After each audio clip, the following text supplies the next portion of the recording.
Down to business.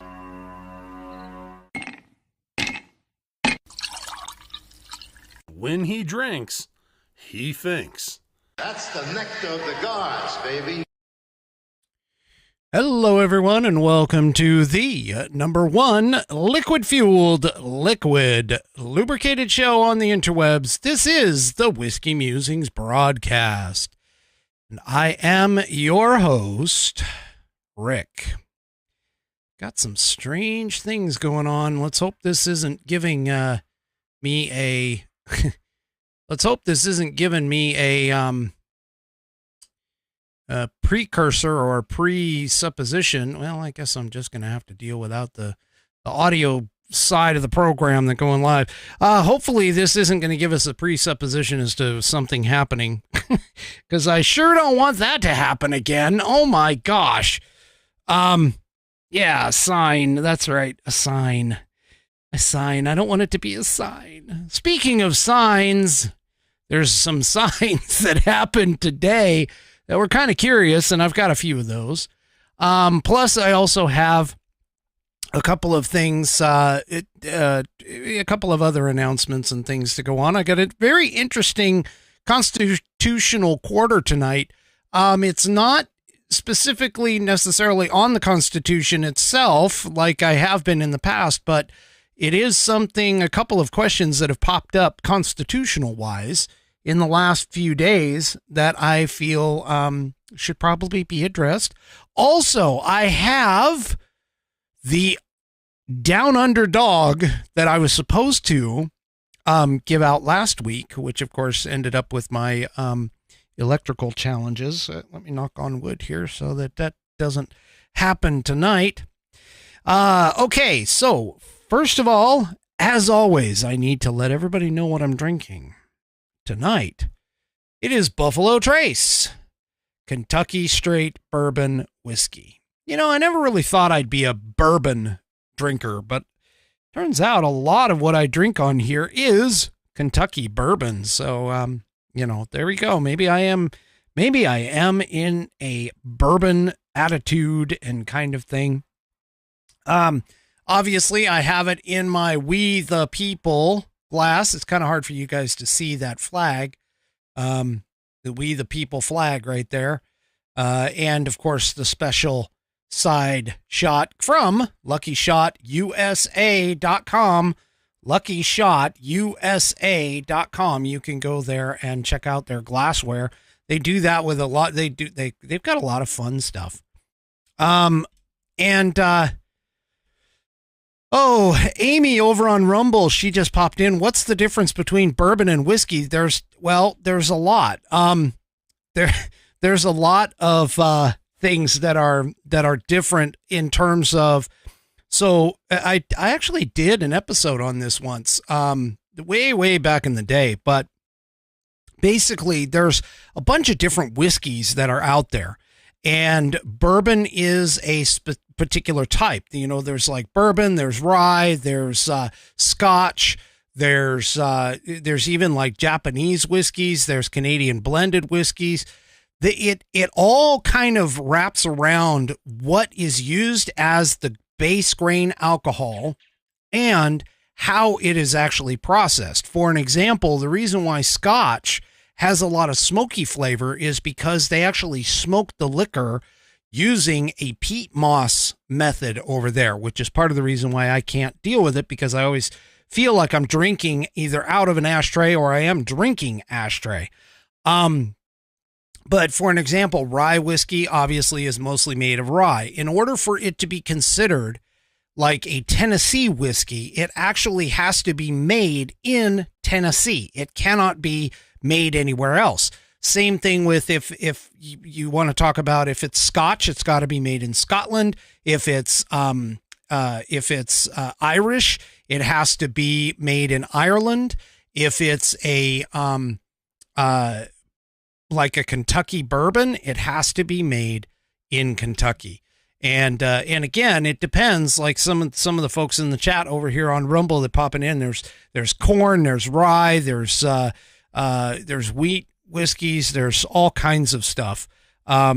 So yeah, it It all depends on what is used to create the liquor, to ferment and create the liquor itself. And each one has its own flavor, its own characteristics. You can also have it like some places will age the whiskey in oak barrels. Some will age them in old wine barrels. It's all based on what and how the process is in terms of the making of the alcohol and what the original base is in terms of the different things that are running around with it. So anyway, so there you go, real quick, down and dirty. And yes, Bonnie, I am trainable, but apparently I screwed up. It's a good thing you pointed that out. I actually screwed up this week, which is, honestly, if you knew me in my private life and not just here where I kind of prepare and get things going. I mean, I make mistakes here, don't get me wrong, but there's a lot of things that you don't know because there's stuff that goes on, behind the scenes and in my personal life and that kind of stuff. I forgot a very important date this week. And the funny thing is that so did Mrs. Whiskey. Both of us forgot. Yesterday was our golden anniversary. That's right. Yesterday was 25 years that Mrs. Whiskey and I have been together. And it, of course, is on the 25th.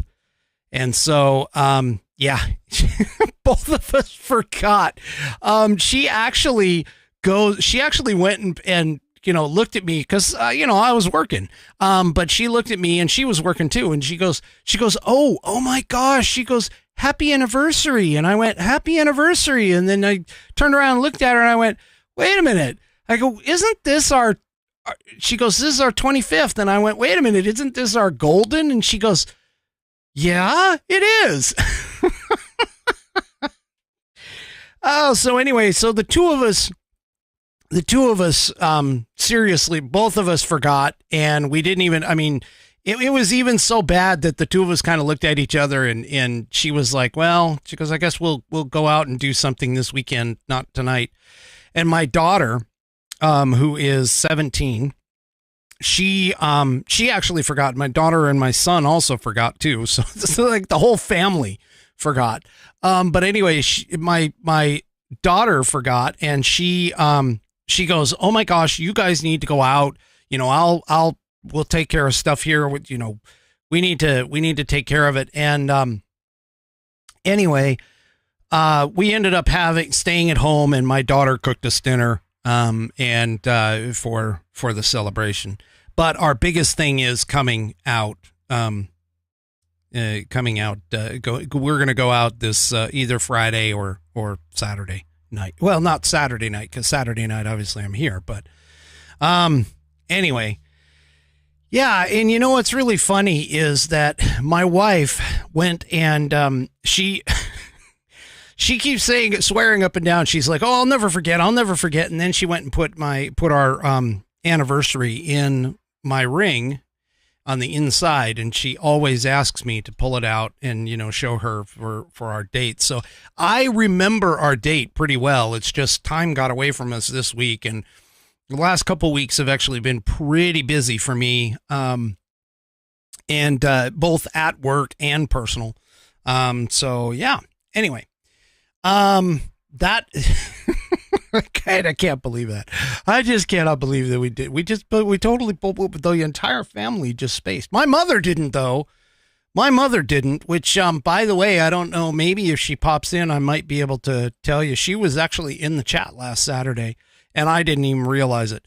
So if she comes back in, if my mother comes back in on the chat on this Saturday, because I know Wednesday nights are hard for her to join, but if she comes in on Saturday night, I'll let you all know what her username is. She pops in on Rumble, but she was there and talking to you guys. So if you get the opportunity and she comes in, that would be awesome to get a great shout out and happy, hello, and just a big warm Whiskey Warrior welcome to my mom for that. But anyway, I'm hoping she'll join back in. but I'll let you know if she does. Okay. So got a lot of like personal news and stuff going on. But anyway, let me go ahead and get to today's, well, of course, I gotta let everybody know that, of course, today is Whiskey Wednesday, where it's like Taco Tuesday, but for badasses. And yeah, so there's that. Also, we have tonight our sponsor, which I have some news on the sponsor. Here it is.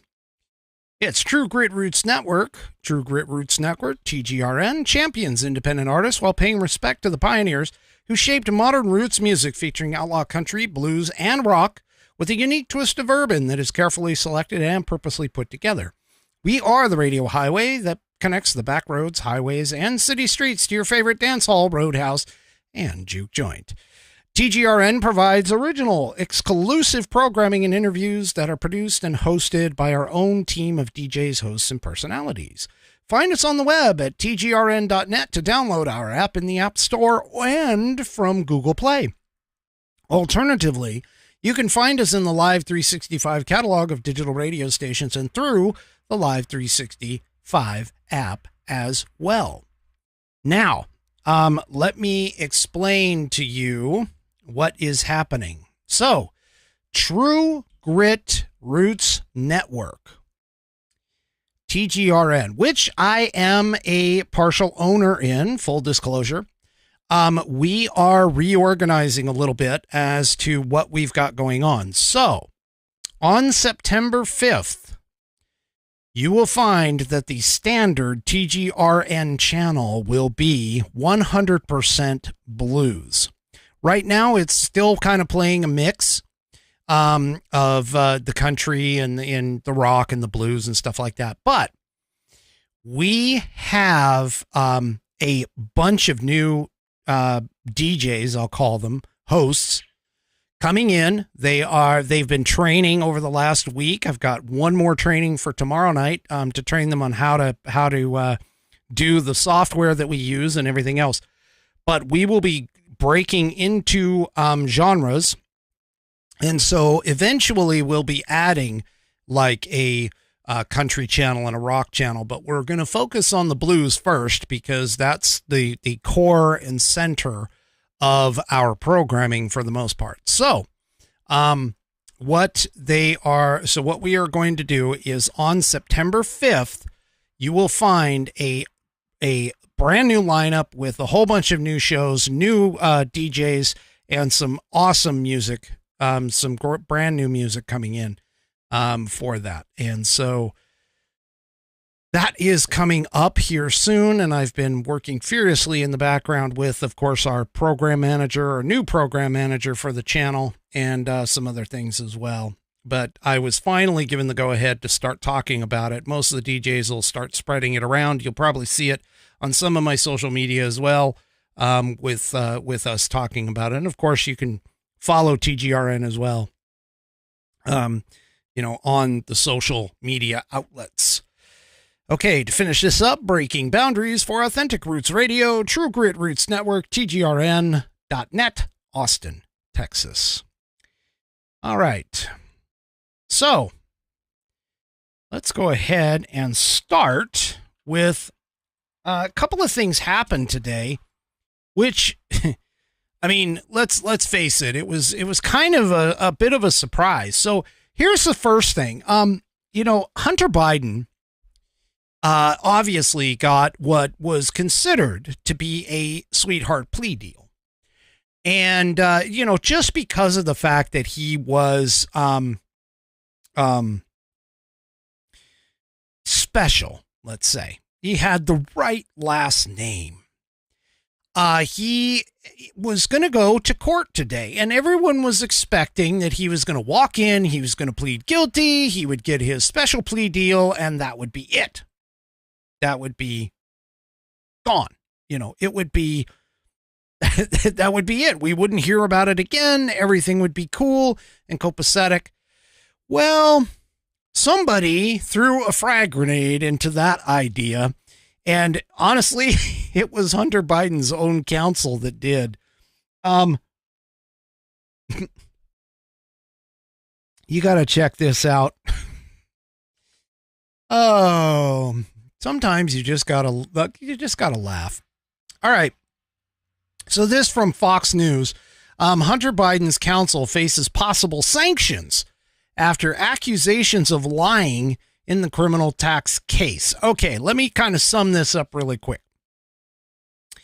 There was a brief, an amicus brief, that was written by the prosecution in this case. And it included and contained information that had been collected from the oversight committee's, dealings. The oversight committee, which I got something on that here in just a minute. But the oversight committee kind of wrote some stuff and put some stuff together for him. And they went ahead and sent it off to the prosecution. The prosecution, of course, submitted it like they're supposed to. Well, apparently the defense lawyers called the court clerk, and this is, of course, this is supposedly supposition, but they called the court clerk and mistakenly represented themselves as the prosecution team on the phone to the court clerk and got that information pulled from the court record. Now, the thing about it is, though, is that's obvious malfeasance. Okay, that is 100% malfeasance. And apparently what's going to happen now is that the Hunter Biden team, they sent a letter, the judge found out about it. The judge basically said, hey, you guys have to explain your actions. They went ahead and sent a letter into the judge. They apologized for the, quote, misunderstanding in a letter. And essentially they were misrepresented. This is a specific lawyer in particular that is accused of misrepresenting who she was when she asked to remove the amicus materials from the docket. She allegedly called the court to ask the clerk to seal the information instead of making a formal request to the court. So anyway, the lady that did it apparently is Ms. Jessica Bengals. And she represented that she worked for Mr. Kittilia and requested the amicus materials be taken down because they contain sensitive grand jury, taxpayer, and Social Security information. That's according what was being said about this. So in other words, Hunter's lawyers attempted to cover up some of the information that's coming out of the investigation, the House Oversight Committee investigation. And because she misrepresented her identity, they essentially will apparently temporarily place the document. The order. Okay, so they had asked, because of the removal, they asked. The result was that they were going to temporarily place the document under seal until close of business today to afford the defendant the opportunity to try and make the requisite showing. Should the defendant fail to make that showing, the document will be unsealed in its entirety. In a letter obtained by Fox News, Biden's legal team told the judge that the lawyer who called the clerk had accurately represented her affiliation with her law firm. The matter under consideration... this is the lawyer's defense read. The matter under consideration appears to stem from an unfortunate and unintentional miscommunication between a staff member at our firm and the employees of the court. We have no idea how the misunderstanding occurred, but our understanding is there was no misrepresentation. We hope this letter and the attached declaration dispels any suggestion that undersigned counsel or our staff would ever intentionally misrepresent or mislead the court with respect to any matter. All right. Now, so Hunter Biden went into court, and this caused a furor. Now, he was only supposed to be in court, I think, for maybe 30 minutes or something. The plea deal was going to be discussed briefly, and then he was going to plead guilty, and then he was going to be let go because as a part of the plea deal, that was the whole deal. But it turns out that they ended up going for, I think it was a couple of hours. It might have been 3 or 4, if I remember correctly. And the judge ultimately went and threw out the plea deal, as you can see in this article from the Epoch Times. Hunter Biden pleads not guilty after the plea agreement falls completely apart. He pleaded not guilty to federal tax and gun charges after the presiding judge objected to an earlier plea agreement that had linked the two alleged crimes. The district judge, Mary Ellen Noriega, expressed concerns that Mr. Biden's plea agreement linked tax crimes to resolving felony gun charges. She said she couldn't accept the deal in its current form. Following in-court discussions between prosecutors and the defense about the structure of the agreement, Mr. Biden entered a plea of not guilty. So anyway, we'll see what happens. I mean, obviously they can restructure it and bring it back to the court if they want. But there's some supposition apparently that this particular situation was actually kind of, shall we say, massaged by the court system. And the reason being is because of or not by the court system, but by his lawyers. And the reason being is because there is a suggestion that if he took the plea deal, he would have to eventually respond to a request from Congress to come and testify on his dealings because the court case would be done and over with. Now, I don't know 100% if that's the case, but I can tell you that it's possible, however unlikely, that if he ends up staying under indictment and under investigation throughout this court case, that he may not have to show up and talk to Congress, which really kind of sucks because he's like the major central figure and could definitively tie Joe Biden to the payments and the stuff from Burisma and CEFC, et cetera, et cetera. So this might be, I'm not claiming that it is, but it might be a move for the team, the Hunter Biden team, to essentially finagle this thing into a legal position to where Hunter Biden can avoid talking to. Hang on. I just noticed that the chat kind of died out over on Rumble, and let's just make sure that popped up over here. Yeah. Okay.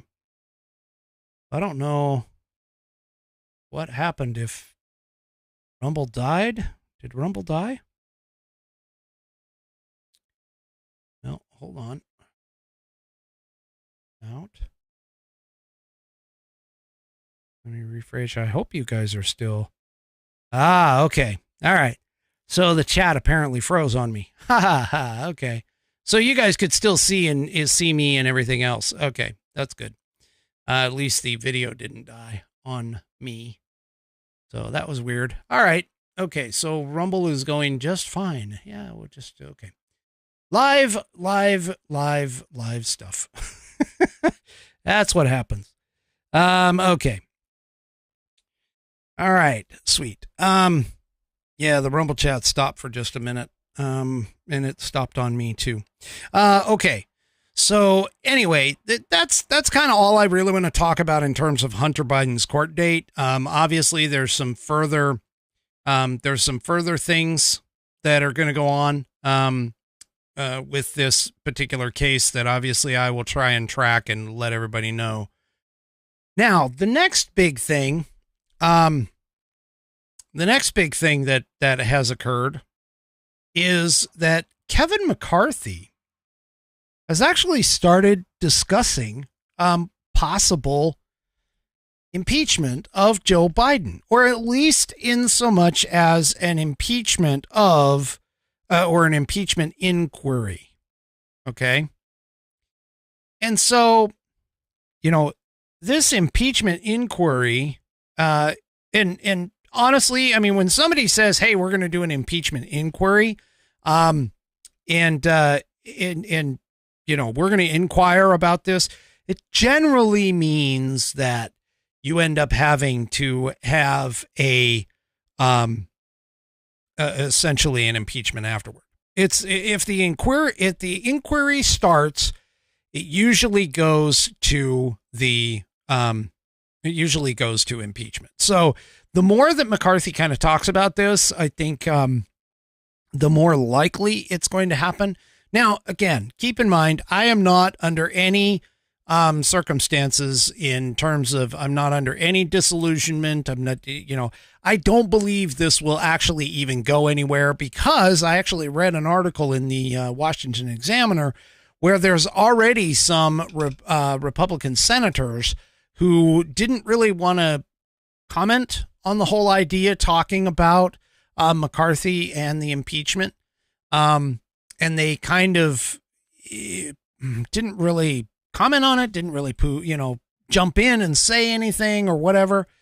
So yeah, the chances of this thing really happening is definitely kind of questionable, but McCarthy has actually spoken to reporters about it, and he's signaling his intent to bring an impeachment inquiry against Joe Biden. Yesterday evening, he kind of repeated himself, I think today as well. But in terms of the whole idea behind this, because I've been beat up, and I'm beat up on social media, about this. A lot of the Democrats are like, this is all made up. There's nothing going on. There's no evidence, no proof. Well, I've got a link in the show notes that, you guys might be interested in. It goes to the oversight.house.gov website, and it lays out the timeline of everything that they have discovered so far. It also has links. When you go and take a look at the timeline, it also has links within, has photos. It shows you who. It shows you pictures of connections and conversations in all the places, not just in Ukraine and Burisma, but also with the CEFC. They went ahead and linked videos where he's talking about, where Joe Biden's talking about some things and everything else. You guys should check this out. This comprehensively goes and walks through the entire timeline that, as they've put it together so far, based on information with places like Business Associates, with BHR. It goes through and talks about Ukraine, talks about Romania, some other interesting situations within China. It goes all the way back to 2009, sort of is where it starts. And then it works its way forward all the way to 2023. And further on down the line, you'll see certain things like there's Twitter posts, old Twitter posts in there. And there's other things like, let's see, I'm trying to find a link here, but there's links to documents too, which is kind of cool. At least I think they're links to documents. They're definitely links, but I don't know where they go. I haven't really clicked on every single one yet. But it's coming down here. I saw them earlier on these bottom ones. So yeah, actually, so Amy brings up a good, yeah. So here's like the text message from CEFC, to CEFC from Hunter Biden. So, you take a look through this. It's pretty comprehensive in terms of the entire timeline. Now, I follow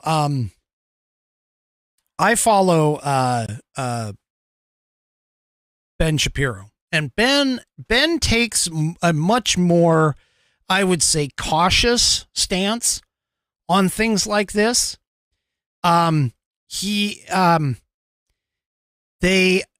He takes a much more cautious stance on things like this. He usually doesn't talk about it unless he is completely convinced. Like, for an example, with things like Donald Trump saying that the election was stolen, he doesn't believe it. And he clearly has that stance, which that's allowed. But he discusses things like with the COVID vaccines, and he takes a very conservative stance there. But on this one, in the last couple days, he has really jumped on board with this. And he pretty much has been saying that he literally can't see why impeachment doesn't happen. Now, keep in mind, a couple people in the chat are already saying, "Oh, I'm not a Ben Shapiro fan." Well, I'm not really much of a fan necessarily either, but he does provide good information on things at times. And so I watch him, because you have like the Dan Bonginos who, Dan Bongino, he gets his stuff right, but he's very fiery and he's excited, and he does a lot of that kind of thing. And yet, with Ben talks really fast. He covers a lot of material, but he also, I've noticed, he tends to keep his mouth shut on certain things until he gets the full picture, and then he'll pop it out. So anyway, I enjoy watching him at certain times, but again, I noticed that he hasn't really said a lot in his podcasts about this, up until recently. And so now he is, he really is, excited and, all in on this whole thing. I mean, he's called Hunter Biden like a garbage human and things like that. So, that's, some people think that he's got some good things and other issues. And yeah, I see there's things like, you can't handle Ben's voice. He's, all kinds of stuff. Hey, to each his own, just like this show. This show isn't for everyone either. But again, the point that I made out is that the fact that he's finally talking about this, which means that he actually believes there's some kind of meat on this bone, for this particular situation, which, not that I'm, saying that that's the end all be all, but to have somebody like him to jump up or to jump into the bandwagon also, it sort of provides a certain sense or a certain set of validation for this. But you should go and take a look at the oversight committee's timeline. This is just incredible. It's an incredible, comprehensive conversation. It's basically following date by date by date, and what happened, where it came from. Things like, for an example, right here, April 21st, 2017, they have Robinson Walker wires unspecified Biden account $25,000. Then he wires another one $125,000, and so on and so forth. So, for them to put together this comprehensive of a timeline, this basically shows they have the receipts to back some of this stuff up. And so, yeah, it's just one of those things that I think is really important. And, it just, to me, it makes sense. If you're interested in this kind of thing, go there, take a look. But all of those people who are out there denying that this guy, is corrupt, that he took these bribes and so on and so forth, there is more information right now that's been collected on this Joe Biden, Hunter Biden, Jim Biden influence peddling scheme than was ever put forth in in either of the Trump impeachment trials, either one. There's a lot more information here for it. So, anyway, I'm amazed and excited about this. I'm amazed at the fact that this guy actually is as bad as what he is, but I'm excited over the fact that we may actually get to see history being made with regards to this. And speaking of history being made, there was some conversations with regards to what would happen if Joe got impeached and removed. And I've got something on that a little later in the Constitutional Quarter for that. All right. Before I move on to the next topic and subject, let's go ahead and let's take a look at today's Pet of the Week. Please check your mailbox. A new message has arrived. All right. And today's Pet of the Week comes from all the way down under, submitted by Becky Warneford. I hope I pronounced that correctly. Okay, that's kind of how it's spelled, so I'm hoping I pronounced it correctly. Becky is usually over on Facebook watching and listening. Sometimes she pops into Rumble when she's been hanging out for a while. But let's go ahead and get this going. All right. So tonight's Pet of the Week is Coco.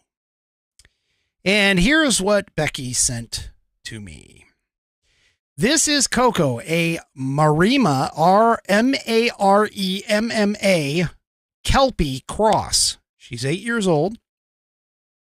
Coco's mother is a Maremma used as a guard dog for flocks of animals against predators, in her case, pigs. She had long white hair, and her father was a black Kelpie. So Coco's father was a black Kelpie. Coco is a very loyal dog, but also likes her independence and is a very good guard dog. Well, that's usually, good cattle dogs are like that for sure. So Becky says, I wasn't going to have another dog for a while, but my friends suggested I go and pick one out of the litter. I'd already made the decision, she already had. So apparently she'd already gone to the litter, and so the decision wasn't hard. Coco is a little reluctant to go anywhere, even with me, since she is a very territorial animal and her farm is her home. So Coco sounds like a really good stock dog. And I would imagine that the Maremmas, at least I think I'm pronouncing it correctly, is definitely something. But here's Coco. Here's a little bit more of Coco. Maybe when she was a little younger. I don't know, maybe not. There's Coco on the couch, just hanging out, relaxing, and just chilling, as dogs do. Oh, I guess the one side was uncomfortable, so she went to the other side of the couch, closer to her bowl, too. You can see her bowl right there in the bottom of the picture, which is pretty cool. Pretty cool. She spends a lot of time on the couch, it looks like, which is fine. I mean, my knucklehead, he spends a lot of time on the bed, obviously waiting for me. Here she is sleeping again on the couch. Oh goodness. And there she is back. She's back on the thing. So, that is Coco. Coco from the land down under, where they have prawns on the barbie. Sorry, that's just horrible. Americans trying to accents. Oh my gosh. Yeah. And it's the prawns. They're not shrimp. Yeah, they're prawns. Sorry. Yeah, it's That's just silly. Oh my gosh, it's just horrible. Anyway, so anyway, that's Coco. Hey, do me a favor. If you guys want to submit your pet of the pet and have them featured at Pet of the Week, you can send it to fans. That's FANS. That's Foxtrot Alpha November Sierra at whiskeymusings.online. That's fans at whiskeymusings.online. And I'll get your animal on the program for Pet of the Week on Wednesday nights. Pet of the Week is Wednesday nights, and so I don't have anything in the queue for next week. So if you want to submit, now's your chance. And yes, I do take photos, but I will do videos. If you can get them to me, I will do videos. So that's what is going on there. All right. Let's get back into it after I answered that. All right. Okay. So the next subject that I want to talk about is the border crisis. Now, we've had a couple things that have happened here, and I even made the suggestion that Vice President Harris get impeached over the border crisis because she is the border czar. So, she's technically in charge of the border. And I got jumped on by, of course, all the lunatic leftists out there on Twitter. And they basically were saying things like, oh, you can't impeach her because that's not her job. Well, I think it was given to her. Well, I also made the suggestion that she was derelict in her duty, which is true because she's violated her oath of office. The oath of office is to support and defend the Constitution of the United States against all enemies, foreign and domestic, and so on and so forth. And she and the rest of her administration really haven't done that with this entire thing. And oh yeah, Music Man's reminding me that Twitter is now X. So I guess instead of tweeting, you're Xting. Anyway, so Biden's border crisis kind of comes up to the forefront again. We haven't really heard a lot about it because of the fact that the numbers of migrants that are actually coming across has subsided a little bit. However, for the entire year, in terms of we've passed a new record high in terms of crossings. And so, again, that kind of pops into play. Plus, we had a federal judge strike down a rule that Biden tried to put into place that was similar to something that Trump did, to be honest with you, but it ended up getting thrown out by this federal judge in terms of dealing with forcing the migrants to actually have to go to ports of entry in order to claim asylum. And I honestly don't know why she threw it out, but she did. And so now that piece of his border plan is in essentially in limbo again, because Biden is the most overturned president so far that I can find, at least at this point. So the other thing is that Biden's border crisis has apparently claimed some more lives. Let's go ahead and bring this up. So this comes from Townhall. And this is really sad. I mean, I'm sorry, but it's already, it's bad enough that these people are coming up from a long way away and everything else, and they're taking incredible risks to even come up here for it. And I honestly, as most people think, the entire thing about the border, Title 42 ending, having the border open and granting asylums and things like that. Anyway, the point is that these people are still coming regardless. But apparently this week, an illegal immigrant, the CBP, which is the Customs and Border Patrol, or Border Protection, sorry, not patrol, announced that more than 1 month ago, an illegal immigrant died after falling from the international boundary fence along the border near San Luis, Arizona.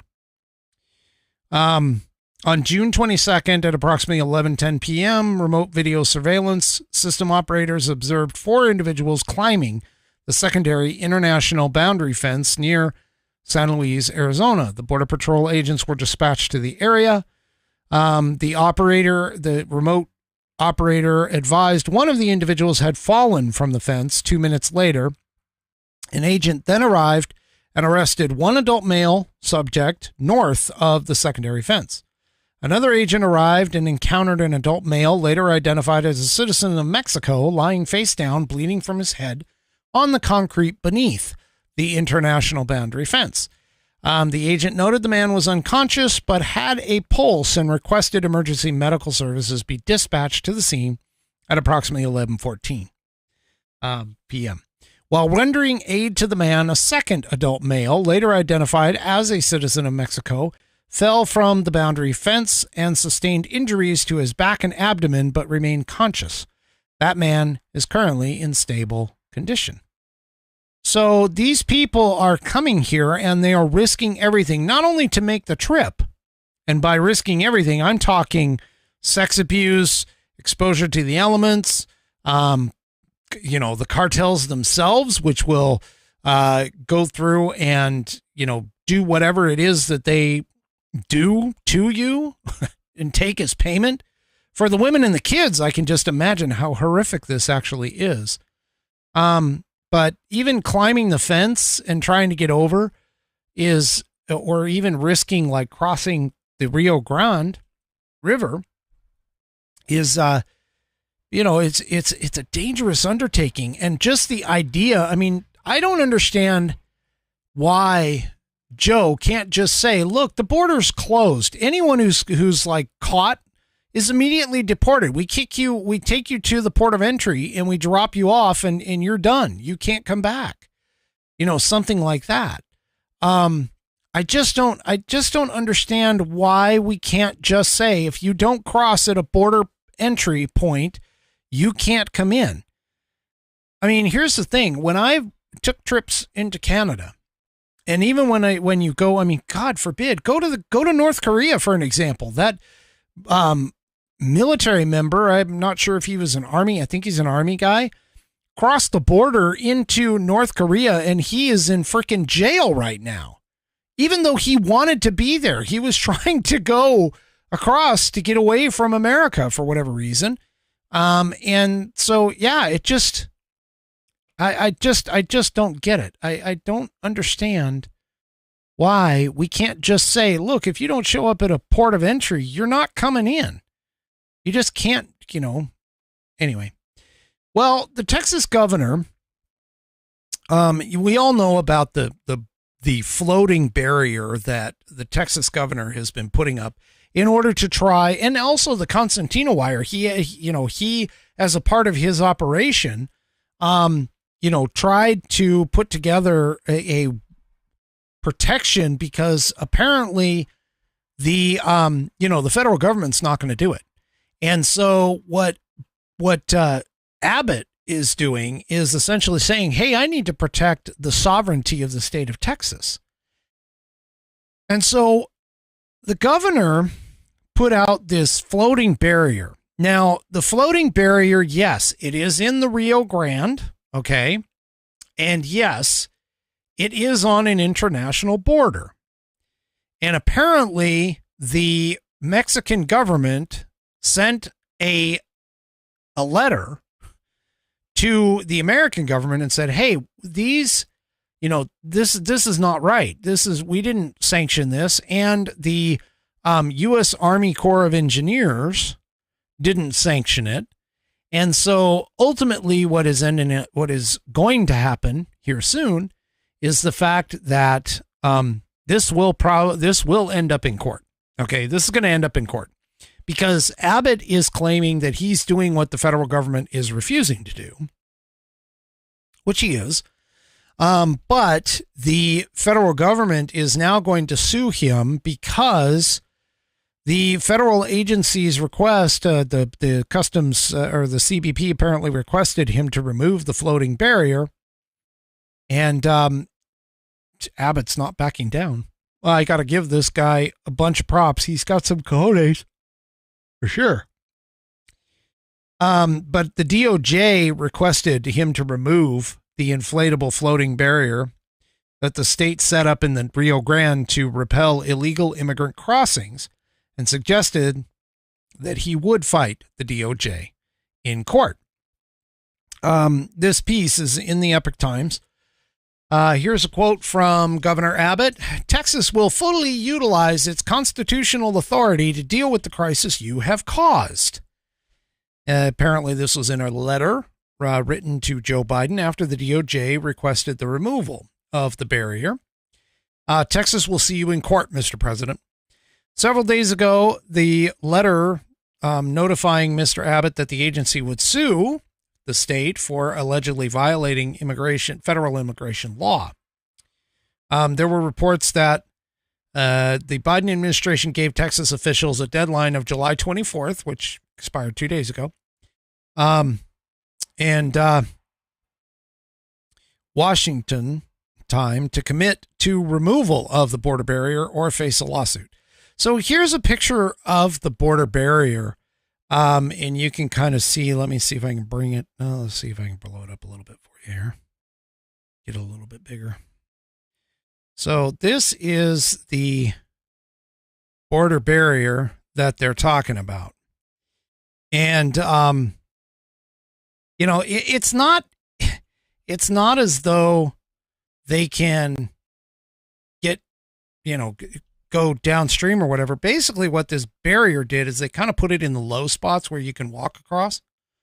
And anyway, the thing about it is with this, so this is going to set up, honestly, in court, and it's going to go to the Supreme Court. I can almost guarantee you it's going to go to the Supreme Court. But this is going to set up the whole idea of federalism in our system of government. So for those of you that are not students of the Constitution of the United States, the people of this country passed on to the states and to the federal government certain powers. Those powers are enumerated, at least to the federal government. Those powers are enumerated to the Constitution. One of the things that the Constitution does set out is that the federal government is responsible for protecting and maintaining our international borders. Now, at any time, as the 10th Amendment points out, at any time it is not enumerated in the Constitution, and this is the key point, nor prohibited by the Constitution to the states, then it becomes a state and the people issue. So in other words, in the construction or the destruction, I guess, of our government to try and figure out whose responsibility is what and who takes care of what, the people rest at the top. The state is the next down, and the federal government is at the bottom of the pyramid. The federal government is supposed to be small and have limited powers, but we've allowed it to grow bigger and bigger. Now, I see this case as being a potential to set up the idea, like I've said with the COVID kind of situation. And actually, Donald Trump, during COVID, Donald Trump even said it, that the governors have more power than the president does over what takes place within the states. And so if this is seriously something that the state of Texas, which was its own separate country before it decided to join the United States of America, that's why it's sometimes referred to as the Republic of Texas. But if this particular case, I see it going to the Supreme Court and making up a case that will either affirm or put into question the idea of our federalist system where states' rights trump, no pun intended, or supersede the federal government's rights. And so this is going to be one to watch for sure. Now, as this develops, because it's still a developing story, but as this develops, it's going to be interesting to see where things go. Now, I've already been hit on multiple fronts just by saying that this is going to be a bit of a problem. What is going to likely happen here, my guess is that SCOTUS will probably come down to like a 5-4, potentially maybe a 6-3, but I would guess it's going to be more of a 5-4 decision that will support the fact that Texas can protect its border because the federal government is not doing so. But that also brings into question that earlier conversation about Biden getting impeached. If Biden is not doing his constitutional duties, then that is a further charge that could be added to the pile for the impeachment hearing. And the same thing goes with Kamala Harris, because this is actually her task. I mean, she was given the task as the quote unquote border czar. And I hate the term czar because that harkens back to Russia. But the border czar, it's her responsibility for this. And so she is kind of screwing this up. Anyway, so that I wanted to bring this up because of the fact that it's going to become a hot topic here in the near future, very near future about this. And this, Abbott is essentially doing what is constitutionally correct for all intents and purposes. The federal government is not doing what it's doing its job, then the states have the right to do it for them. That was part of the reason for the idea of the state militia, because the original founding fathers didn't actually believe in a standing army. And so therefore they focused on the state militias being the initial line of defense for a lot of the security. So, all right, so let's take a look. Let's take a moment, a second, and shift over to the economy. Because I saw this, and I saw this article, and it didn't really freak me out. I'll be honest with you, it didn't freak me out because unfortunately here in this state, we're already topping the level. So all this is going to do is just add a little bit of extra money out of our pockets when we go to start filling up our cars. But this showed up in Fox Business. Gas prices may spike as much as 10 to 25 cents this week in some states. Now, I don't know if anybody saw this, and I think I was going to talk about this last Wednesday when I had my issue, electrical issue. But the state of Washington has actually overtaken the state of California in terms of gas prices. We now have the highest prices in the nation. And this doesn't bode well. Now, the reason why we have the highest prices in the nation is because our wonderful Governor Inslee has gone and put in taxes and carbon taxes and other kinds of taxes up to $1 a gallon in our state. But it looks like Michigan, Indiana, Ohio, Kentucky, and Florida are already seeing some higher gas prices with this. Now, Biden keeps touting Bidenomics, and Biden keeps touting the lowering of inflation and everything else. But here we are. The two particular metrics that they don't ever talk about are fuel and food. They specifically eliminate those two items from the calculation in terms of inflation because of the fact that those particular numbers are the most impacted by the average consumer.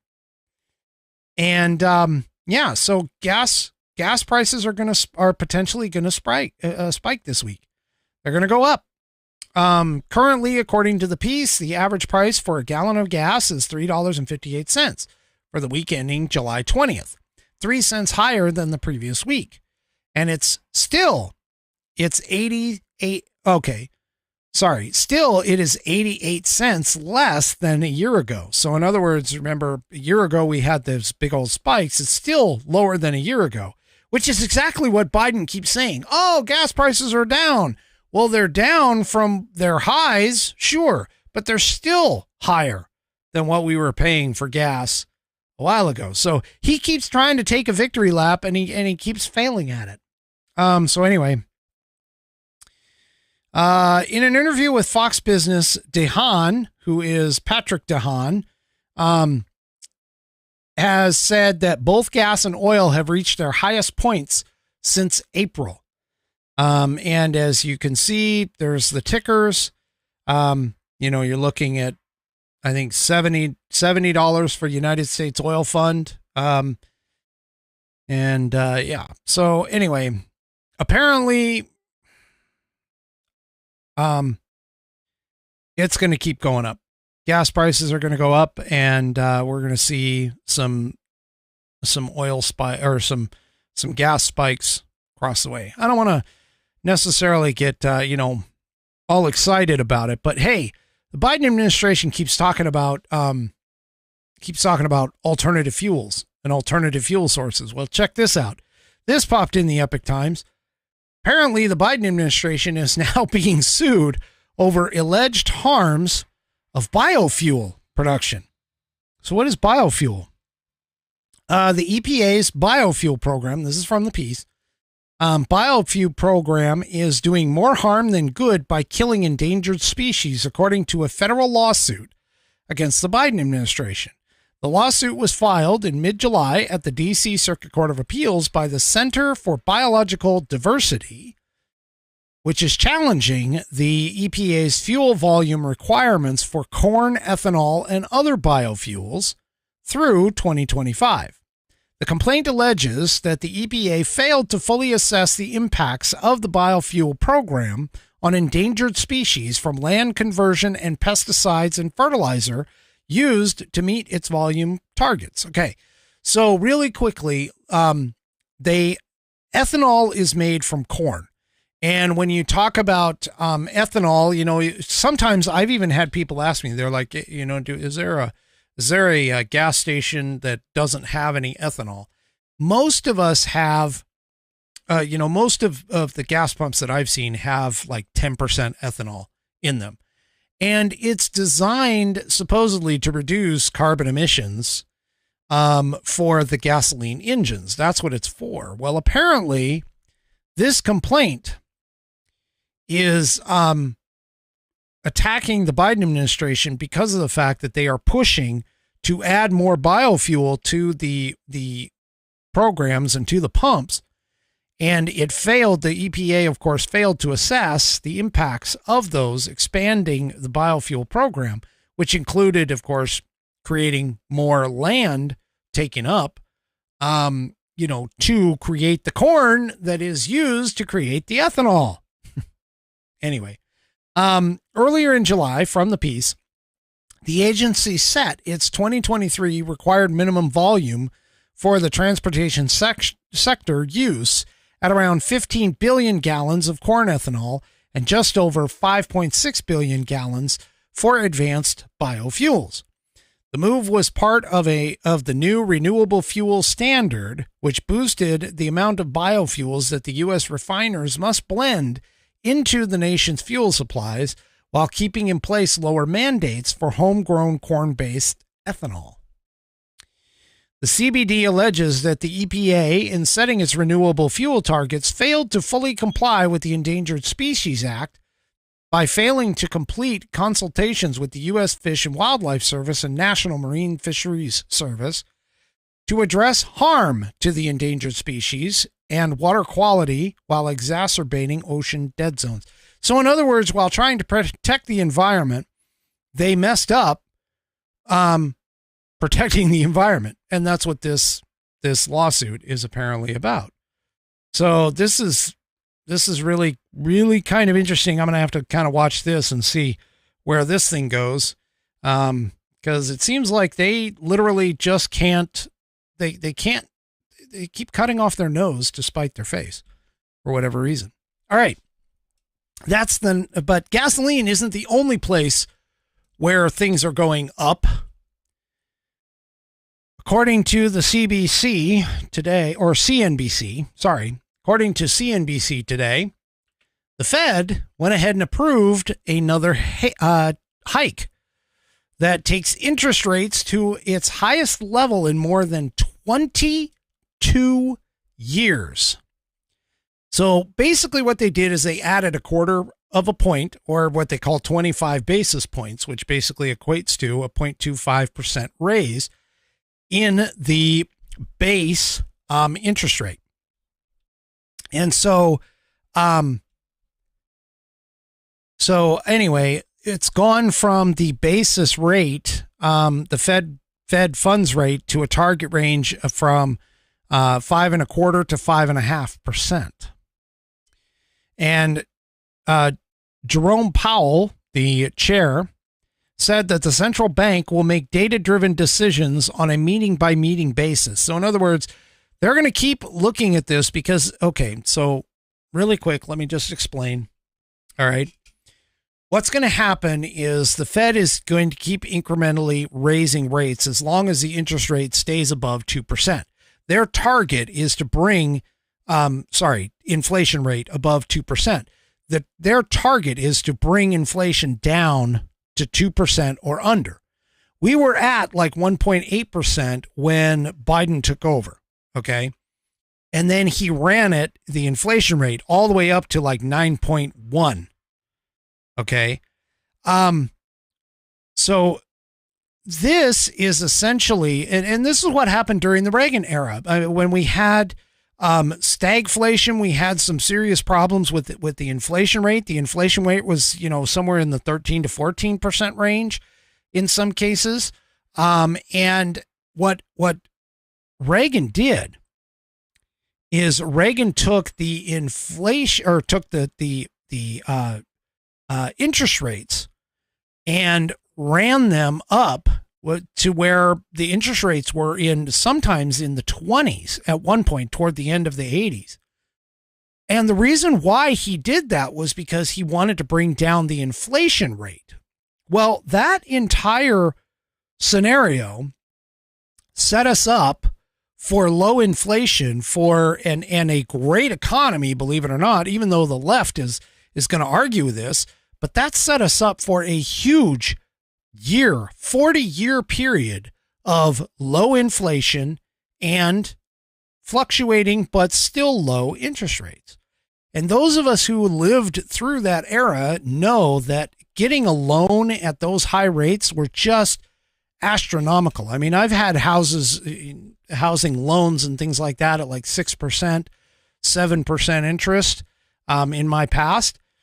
And it's not a good thing to be up at that rate because of the amount of money that you're actually spending in terms of interest payments versus your actual principal payment. But the thing about it is that the Fed is attempting to try and rein in inflation and help the Biden administration bring it down. And it's not just the 3.8 or 3.9% of inflation that we have right now. It's the fact that food prices and fuel prices are still high. They're still impacting. We're talking, double digit increases with the inflation rate in food and fuel, the two most important parts that everybody generally deals with. And this is part of the reason why Bidenomics is not really doing us any good. Now, the whole idea with this is, again, to raise the interest rates so that the money supply kind of dries up. And that's the intent. So all of that money that the government is printing for all of these special programs and everything else, they're trying to burn up the money supply by raising the interest rates. So anyway, I mean, this is just crazy. For anyone who thinks that Bidenomics is actually doing something, they really have got their heads up their proverbial keisters, in terms of the economy. Now, I saw this next article pop, and this really freaking steams me. Okay. As you all know, I am a veteran. Okay. And I believe the federal government owes veterans everything. I think that the federal government does very little. What they should be doing is instead of spending all this money and government programs that goes to people that come here illegally, they need to take that same money and start putting it towards veterans, because that's what the federal government is supposed to do, is to be able to protect and defend our protectors and defenders. Okay. That being said, this really, really chaps my hide. Biden made a complete effing debacle of the Afghanistan withdrawal. He ended up, because of his decisions, or whoever his underling was, dumbass, because of their decisions, they killed 13 service members who did not have to die, but they did. And unfortunately, apparently, the Biden administration is not going to bring their bodies home. This popped in the Post-Millennial. Biden admin forces family of soldier killed in Afghanistan withdrawal to pay $60,000 to transport her body to Arlington National Cemetery. What the fuck? And yes, I just cussed. What the fuck is this damn administration doing? He stands there watching these caskets go by, and he's got, of people that have died, and he's looking at his watch. That man is a complete disgrace. Apparently, a nonprofit that helps the families of fallen service members covered the cost of having this young lady's body brought back to America to take its place in the most treasured spot within our country, Arlington National Cemetery. This man, all right, so from the piece, Post-Millennial, family of a female Marine who was killed during the disastrous withdrawal from Afghanistan in 2021 was forced to pay $60,000 to have her body flown from California to Arlington to be buried. Nicole G., 23, was one of the 13 service members who were killed during a suicide blast at the Kabul airport in 2021, per the Daily Mail. There was also 170 Afghans reportedly killed in that attack that ISIS took responsibility for. The attack took place on August 26 during an evacuation attempt near the U.S. Embassy. Corey Mills, a Republican lawmaker and Army veteran, reportedly met with the families of the 13 service members who were lost in the attack. He was told one of the families was forced to pay $60,000 to have the body of a loved one moved to be buried. Honoring Our Fallen, a nonprofit that helps families of fallen service members, covered the cost of having G's body transported. Her body was initially transported to her hometown of Roseville, California for a ceremony, but her family was then told they were financially responsible of moving her body to Arlington, which would be her final resting place per the report. Now, for those of you that don't understand, Arlington National Cemetery is where our heroes go when they die in the line of duty. It is an extreme honor to send somebody into Arlington and have them buried there. It is where the Tomb of the Unknown Soldier is. It's where all of the service members from all of our wars have been buried. Someday I hope to go there and take a firsthand look at everything that is going on. This is utterly disgusting. This man has absolutely no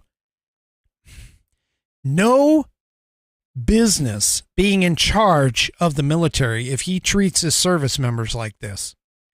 As far as I'm concerned, 60,000 is a drop in the bucket when we're sending freaking billions, yes, billions with a B, over to a country that we have literally no interest in outside of his freaking money laundering scheme.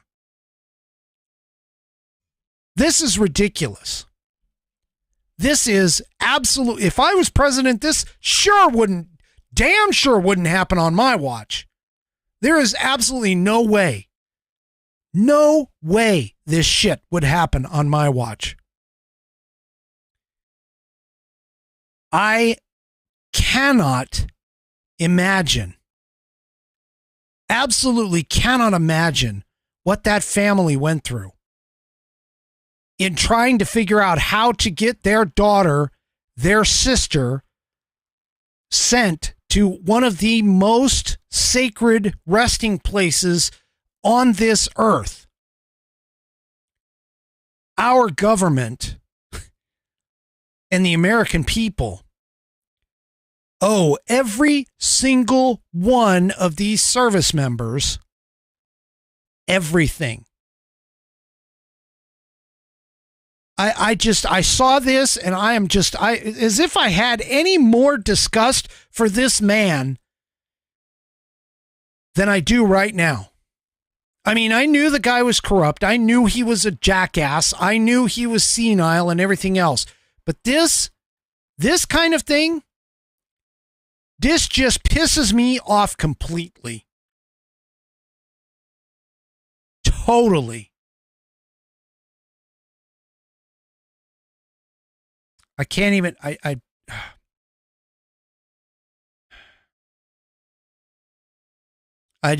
don't even know what else to say. But the Defense Department apparently was allowed to decline to pay for the transportation due to last year's change of the National Defense Authorization Act, according to Fox News. The change notes that the Secretary of Defense may provide a fallen soldier's family a commercial air travel use waiver for transportation of deceased remains of a military member who dies inside a theater of combat operations. Corey Mills said that typically our fallen heroes are flown back home for a solemn service and then laid to a final rest at Arlington National Cemetery with utmost respect and honor. It is an egregious injustice that grieving families were burdened to shoulder the financial strain of honoring their loved ones. All right, so I'm just going to point this out and put this out to all my whiskey warriors. If you have an opportunity to provide honor our fallen with a little bit of extra money, I would highly recommend that you do so. I'm going to look into it, into that organization a little more. But honoring our fallen. I'm going to look into it. So I'll probably talk a little bit about it on Saturday, on the next show.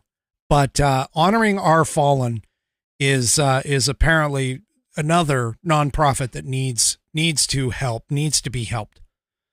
God,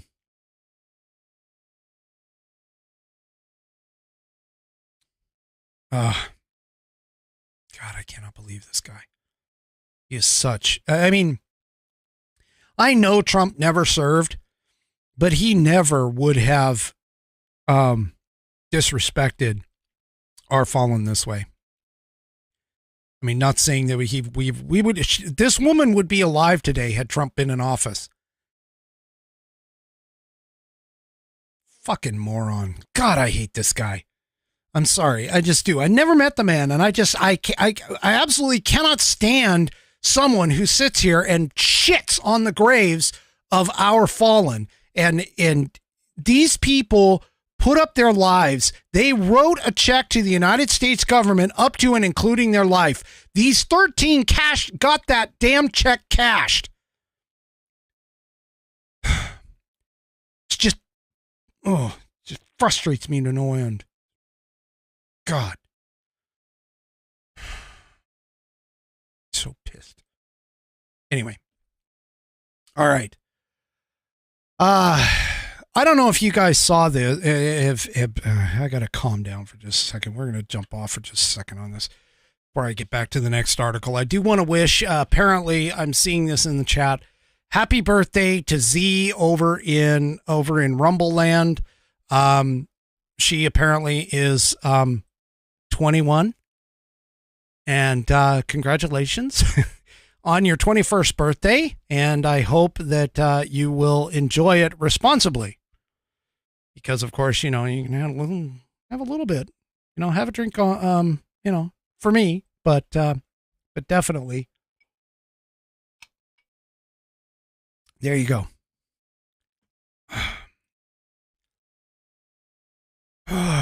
Okay. Normally I would go to like some sort of a commercial break, but I don't have any sponsors. Okay.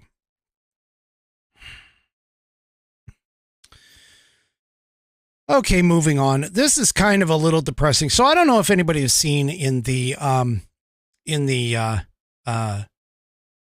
news, but LeBron James's son apparently suffered a heart attack.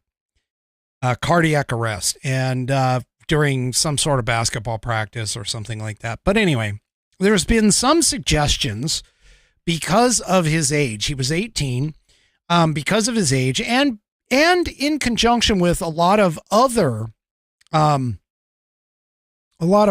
young people who have had cardiac incidences.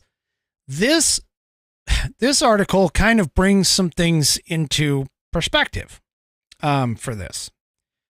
Apparently there was a Swiss study, and granted, it's a small study, okay? It's very small, so I'm not going to, you know, and we can't just throw this out here, but heart injuries from the COVID vaccine are 3,000 times higher than originally thought.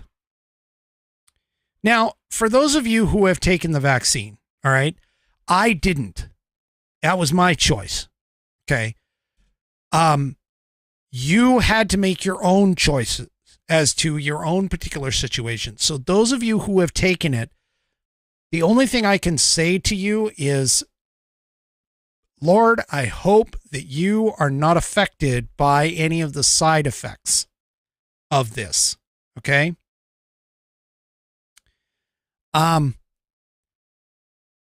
I just don't understand why they are dancing around the idea that these incidences, which have started to spike just in the last several years since the COVID pandemic, and by several years, I mean like 2 or 3 years since the shot came out, they have seen an unusual spike, and yet they refuse to correlate it to the one singular event that happened in our lives. And this just frustrates the hell out of me. But apparently we keep getting, according to the piece, this is in Hot Air, we keep being told that the injury to the heart from COVID vaccine is very rare. But a study done in Basel, Switzerland, Basel, Switzerland, indicates that the rate of subclinical myocarditis after the COVID vaccine is hardly rare at all. In fact, a study with only 777 participants with a median age of 37, all medical professionals getting the COVID vaccine, the incidence of elevated cardiac enzymes 3 days after the infection was pretty substantial, almost 3%. The CDC did a study, and from that they claimed that the rate was 0.001%, or 1 out of 100,000. 2.8 is a lot higher than 0.001. Yeah, it is. For those of you who have passed math, real math, 2.8% is much higher than 0.001%.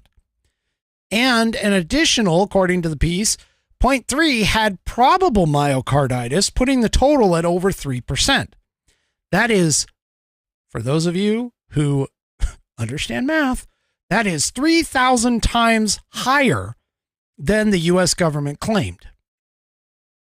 Now, in this small study, nobody had serious complications, but with a myocarditis complication rate of 3%, you have to expect that giving out hundreds of millions of doses is a pretty risky proposition.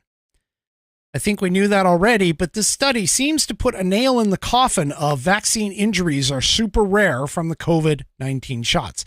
Now, in conjunction with this, there was also a report that came out where, and I think it was the New York Times that reported that the CDC, the death rate that the CDC reported for COVID deaths was actually overestimated by a roughly 30%, or 1/3.